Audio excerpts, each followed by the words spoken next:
Thank you उदय। रणदीप जी, आपका बहुत बहुत स्वागत है।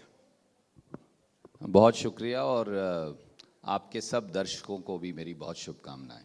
सवालों की लंबी चौड़ी फहरिस्त है। हरियाणा में चुनाव भी हैं, लेकिन जितना आपका कद है, राज्यसभा भी सांसद हैं, कर्नाटका भी देखा है और बहुत वरिष्ठ नेता हैं, तो मुझे लगता है कि इनजस्टिस हो जाएगा कि मैं सीधा हरियाणा पे चला जाऊं। हरियाणा से पहले मौका होना चाहिए कहीं ना कहीं केंद्रीय मुद्दों की बात करने के लिए। एक जो पूरा ट्रेंड चला था 2024 में कि लोकतंत्र बचाना है, और विपक्ष उसमें कहीं ना कहीं पूरी तरह से इसको लेकर गया था। तो रणदीप जी, मेरा सीधा और पहला सवाल है, 2024 के चुनाव के जो नतीजे हैं उस पर कांग्रेस के आप जैसे वरिष्ठ नेता का क्या कहना है? और दूसरा शॉर्ट करके पूछूं, क्या आप लोगों ने लोकतंत्र को बचा लिया? ये राजनेताओं से पूछने का विषय नहीं। अगर आप सड़क पर किसी जनमानस से पूछें, किसान से, गरीब से, नौजवान से, तो वो कहेंगे लोकतंत्र जीत गया, क्योंकि 400 पार वाले 240 पर आकर अटके। ये सच मानिए कि अगर वो 400 पर आते, और ये मैं नहीं कह रहा था, उनकी सांसद उम्मीदवार ज्योति मिर्धा ने कहा, लल्लू सिंह जी ने कहा, गोविल साहब ने कहा, और भाजपा के नेता बड़े अहंकार और दम से कहा करते थे कि 400 पार इसलिए चाहिए कि फिर संविधान बदलेंगे और फिर जैसा देश हम चाहेंगे वैसा बनाएंगे। पर देश के 140 करोड़ से अधिक लोगों ने कहा कि ये जनादेश हम देने वाले नहीं, और उस अहंकार को तोड़ने के लिए लोगों ने 400 से 240 पर लेकर आए। और मैं आपको आज एक और जिम्मेवारी से बात कहता हूँ। अगर आप देखें तो वो लगभग 79 ऐसी सीट हैं, 79, जहाँ पर बहुत सारी वोटें आज भी विवादित हैं। वो पूरा मामला कुछ एनलाइटेंड सिटीजन्स के द्वारा चुनाव आयोग के सामने रखा गया है। ये चुनाव आमने सामने का चुनाव नहीं था। एक तरफ बीजेपी थी, उनके साथ ईडी इलेक्शन डिपार्टमेंट खड़ा था, इनकम टैक्स था, सीबीआई थी, चुनाव आयोग था, और अगर आप मुझे क्षमा करें तो 95% टेलीविज़न चैनल थे, अखबार थे, पूरा मीडिया था, सरकार का पूरा तंत्र था, और वोट की हेराफेरी भी थी, और कहीं ना कहीं जो भी कुछ घालमेल ईवीएम में होता होगा वो भी था। तब जाकर 240 पर पहुंचे हैं, नहीं तो 125 सीट और कम आनी थी। जिन सीटों का आप जिक्र कर रहे हैं वो क्या है, मामला क्या है? अगर आपने इतनी बड़ी बात छेड़ी दी है इतने बड़े मंच से, आईटीवी नेटवर्क का है, तो मैं चाहूँगा कि फिर आप खुलकर ही बताएं कि क्या लगता है कि और बेहतर नतीजा हो सकता था। और इसी से जुड़ा हुआ सवाल है, आप लोग 100 से नीचे हैं तो भी खुश हैं, और ये एक चलता है कि वो लोग सरकार में बना आ चुके हैं, एनडीए की सरकार बन चुकी है, वो लोग खुश क्यों ना हो? हैट्रिक तो लग गई ना उनकी। तो आप मुझे बताइए कि वो खुश क्यों नहीं है? क्योंकि आदमी खुश होता है जब जनमत मिले, जब जनमत का अपहरण करे और फिर सत्ता हथिया ले। सत्ता लोगों के विश्वास से ना मिले, हथियाई हुई सत्ता मिले, जबरन एक्वायर की हुई सत्ता मिले, तो फिर आदमी को मन कचोटता है हर रोज कि मेरा यहाँ बैठने का अधिकार नहीं, पर मैं फिर भी बैठा हूँ। कांग्रेस को 100 सीट आई, ये सच है, पर आप ये क्यों भूल जाते हैं कि हम अलायंस के अंदर लड़े, हम सारी सीट नहीं लड़े। हमने एक लार्जर आइडियोलॉजी फ्रेमवर्क तैयार किया, हम उसके अंदर लड़े, और इंडिया अलायंस की जो सीट्स हैं वो उस फ्रेमवर्क का परिणाम है, उस आइडियोलॉजी का परिणाम है, उस सोच का परिणाम है, उस ताने बाने का परिणाम है जो कांग्रेस पार्टी ने, राहुल गांधी जी ने, खड़गे जी ने बुना। एक सवाल इसमें यह है कि आपने कहा कि भाई इंडिया ब्लॉक बन के लड़ा। बिल्कुल जाहिर बात है कि जो इलेक्शन से पहले ही आप लोग डिसाइड कर चुके हैं और बड़ा महागठबंधन बना, लेकिन फिर हम लोग आप लोग कहते हैं कि भाई उधर स्पेस जाता होता है। आप मुझे कारण बताइए, मैं क्यों ना पूछूं कि ये कांग्रेस का अब तक का वर्स्ट है 3 चुनाव में नतीजे। आप लोग को इससे ज़्यादा की उम्मीद थी, और कहीं ना कहीं जिस तरह से राहुल गांधी साहब के पूरे देश में यात्राएं रही थी, रिजल्ट कांग्रेस के इससे बेहतर नहीं होने चाहिए थे क्या? देखिए, हमें और बेहतर करना है, पर कांग्रेस के लिए, हम सब के लिए, इंडिया अलायंस के लिए देश बड़ा है, और इस देश में संविधान की बात हो, इस देश में प्रजातंत्र की बात हो, इस देश में भारतीय जनता पार्टी की तोड़ने वाली संस्कृति से लोहा लेने की बात हो, इस देश में नफरत मिटाने की बात हो, इस देश में गरीब के अधिकार छीनने की बात हो, इस देश में मिडिल क्लास के अधिकारों की रक्षा की बात हो, एक प्रहरी की तरह हम वहाँ खड़े हैं और खड़े रहेंगे। मुझे मालूम है बीजेपी के कुछ मित्रों को ये सुनकर पीड़ा होती है, पर ये जनादेश है। जब हम हारे थे, याद करिए 2014 में मैंने पत्रकार वार्ता की थी हारने के बाद, आप वहाँ मौजूद थे। सर झुकाकर हमने स्वीकारा और इसके लिए बीजेपी को बधाई दी। पर 2024 में बीजेपी एक सार लूजर है, उनके लिए अंगूर खट्टे हैं जैसी बात है। वो जीत भी गए और जीत कर हार गए, और प्रजातंत्र हार कर भी जीत गया। इसलिए ये है अंतर। एक सवाल उठता है कि विपक्ष की भूमिका को लेकर राहुल गांधी साहब आप बन चुके हैं, एलओपी बन चुके हैं, और जिस तरह की कहीं ना कहीं बजट पे चर्चा हो रही थी, पीएम साहब बोल रहे थे, और पीएम साहब के बजट स्पीच के दौरान ही जिस तरह से बार बार इंटरवीन किया जा रहा था, बोला जा रहा था, तो एक जो जिम्मेवार विपक्ष है वो टाइम क्यों वेस्ट करे? ये एक थ्योरी तो है, और कहीं ना कहीं जिस तरह के एक्सपेंसेस होते हैं, जितनी एक्सपेक्टेशंस होती है, पार्लियामेंट से आउटकम निकलेगा। अगर विपक्ष इस तरह की जिम्मेवारी निभाए, आप लोग मुद्दा उठाइए, मुद्दा उठाना विपक्ष का काम है, चाहे संसद में हो या संसद के बाहर हो। इस तरह का जो टाइम वेस्ट होता है तो फिर विपक्ष को भी लोग घेरे में ले लेते हैं, और आपके सबसे बड़े लीडर अब एलओपी के पद पर हैं। लांबा साहब, आपका सवाल वाजिब है, पर मैं आपको याद दिलाऊं, ये कांग्रेस ने नहीं कहा। बीजेपी जब 2014 से पहले सत्ता से बाहर थी तो फेमसली उन्होंने कहा पार्लियामेंट की ऑब्स्ट्रक्शन और पार्लियामेंट को चलने ना देना प्रजातंत्र में को ताकत देने का सबसे बेहतरीन तरीका है। किसने कहा था? स्वर्गीय अरुण जेटली जी ने, स्वर्गीय सुषमा स्वराज जी ने। वो दोनों विपक्ष के नेता थे लोकसभा और राज्यसभा में। हम ये नहीं कहते। याद करिए 10 साल तक हर बार जब राहुल गांधी जी खड़े होते थे, मल्लिकार्जुन जी खड़े होते थे, तो आप हमारा माइक बंद कर देते थे, प्रजातंत्र की आवाज सुनी नहीं जाती थी। पर अगर प्रधानमंत्री भी गलत बयानी कर रहे हैं तो rules of procedure of business Lok Sabha और राज्यसभा में प्रधानमंत्री की झूठ को साफ करना, पद सदन के पटल पर जनता के सामने लाना। क्या प्रधानमंत्री भगवान है कि वो अगर झूठ बोलें तो उनकी झूठ को झूठ और हमारा सच भी झूठ? तो स्पीकर साहब कहते हैं ना कि प्रोसीडिंग से जाइए, अपनी बारी का इंतजार कीजिए।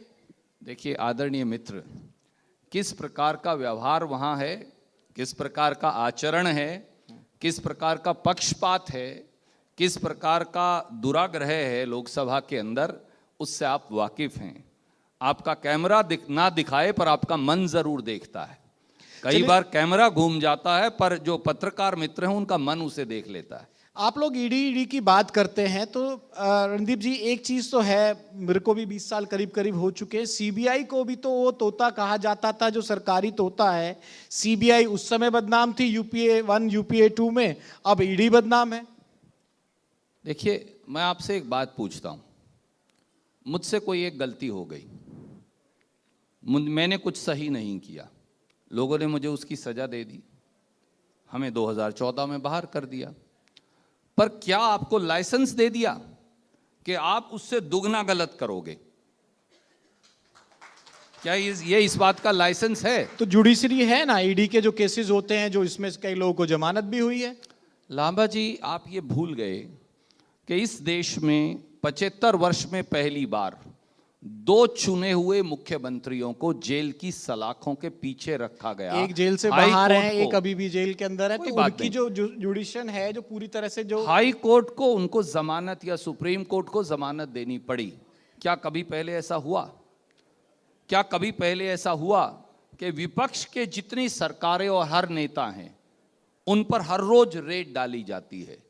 जैसे जैसे जिस प्रदेश में चुनाव नजदीक आएगा, ईडी और इनकम टैक्स सबसे पहले पहुंच जाएगा और उसके बाद सीबीआई आएगी और फिर रेड शुरू हो जाएंगी। लेवल प्लेइंग फील्ड एक अंग्रेजी का शब्द है, यानी आप इधर बैठे, मैं इधर बैठा हूं, लगभग डिस्टेंस बराबर है। जिसको लोग वोट देंगे वो जीत जाएगा। बीजेपी क्या करती है और आपके ये सामने है, कई बार मीडिया दिखाता है, कई बार मीडिया मजबूर हो जाता है, क्योंकि बहुत सारे मीडिया हाउसेस पर भी ईडी की रेड पड़ चुकी है। तो जब लेवल प्लेइंग फील्ड को आप तोड़ देंगे तो फिर अपने आप प्रजातंत्र पर हमला बोला जाएगा। ये करना कि ईडी, इनकम टैक्स और सीबीआई को हम बीजेपी के फ्रंटल ऑर्गेनाइजेशन के तौर पर प्रजातंत्र पर बुलडोजर चलाने के लिए करेंगे, ये सरासर गलत है। इसका विरोध हम करते रहेंगे और इसके खिलाफ लड़ते भी रहेंगे। न्यायपालिका पे तो भरोसा होगा, न्यायपालिका पे तो भरोसा होगा। ईडी के बाद तो न्यायपालिका में मामले जाते हैं। और जैसा आपने कहा 2 राज्यों के मुख्यमंत्रियों का, मैंने भी उसी से कोर्ट निकाला कि भाई एक को तो जमानत हो गई, एक अभी भी जेल में है। मैं आपसे एक सवाल और पूछता हूं, क्योंकि आपका जवाब उस सवाल में है। 5 सीनियर मोस्ट जजेस को सुप्रीम कोर्ट के कोलिजियम की रिकमेंडेशन के बावजूद सुप्रीम कोर्ट का जज नहीं बनाया गया, इसलिए कि उनमें से एक ने उत्तराखंड का राष्ट्रपति शासन खारिज कर दिया था, एक ने एक विशेष व्यक्ति को जमानत दे दी थी, एक ने प्रधानमंत्री को क्रिटिसाइज कर दिया था, एक ने सरकार की एक नीति क्वॉश कर दी थी। जिस प्रकार के फियर में, जिस प्रकार के डर के माहौल में न्यायपालिका हो, प्रेस हो, मीडिया हो, प्रशासन हो, अधिकारी हो और कई बार राजनेता भी जी रहे हैं, ये सारे देश ने देखा है। बहुत कम लोग हैं राहुल गांधी की तरह जो निडर हैं, निर्भीक हैं और जो सत्य बोलने से डरते नहीं। आप मेरे मंच पे आए आईटीवी नेटवर्क के, और हरियाणा की बात ना हो, क्योंकि हरियाणा में चुनाव भी है, बहुत से जो दर्शक भी बैठे हुए हैं, तमाम लोग सुन रहे हैं। जल्दी से सर 4-5 सवाल मेरे हरियाणा के जरूर जवाब दे के जाइएगा, वरना लोग कहेंगे कि रणदीप जी मिले और विनोद लांबा ने भी सवाल नहीं पूछे। आप लोगों को हरियाणा में लग क्या रहा है? इतने जोश में हैं, इतने चेहरे खिल रहे हैं कांग्रेस के, ऐसा क्या दिख रहा है कांग्रेस को? और इसी से जुड़ा हुआ सवाल है कि क्या कांग्रेस अकेले जाने चाहिए, क्योंकि इंडिया ब्लॉक के साथ आप लोकसभा चुनाव में गए थे, और अब लोकसभा चुनाव के बाद विधानसभा चुनाव में कोई चांसेस हैं कि गठबंधन में जाया जाए? लामा जी, हमारे चेहरे कुछ नहीं कह रहे। हरियाणवियों का जो स्नेह और प्यार है, आपको भी पता है, हम कुछ मन में नहीं रखते। एक वो है कहावत ना कि हर शख्स मुझसे महफिल में खफा खफा सा था, मेरे होठों पे वही था जो मेरे दिल में था।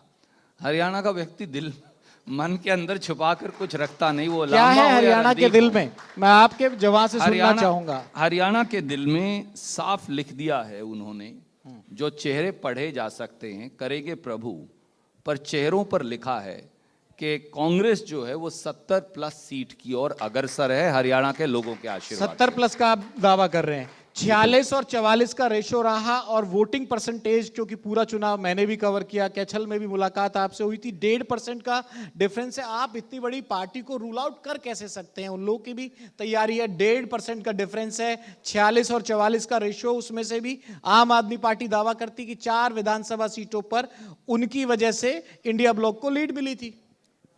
आदरणीय साथी, मैं केवल आपको ये कहूँगा, कुछ बात है कि हस्ती मिटती नहीं हमारी, सदियों रहा है दुश्मन दौरे ज़मां हमारा। हमको जब 67 सीट आई थी ना 2005 में, एक और आप जैसे मेरे भाई पत्रकार ने मुझे कहा उस चुनाव से ठीक पहले, हमने कहा कि हमारी 65+ सीट आएंगी। उन दिनों स्वर्गीय भजन लाल जी भी जिंदा थे, वो हमारी पार्टी के अध्यक्ष थे। तो उन्होंने कहा कैसे आएंगी आपकी तो इतनी सीट आई हैं।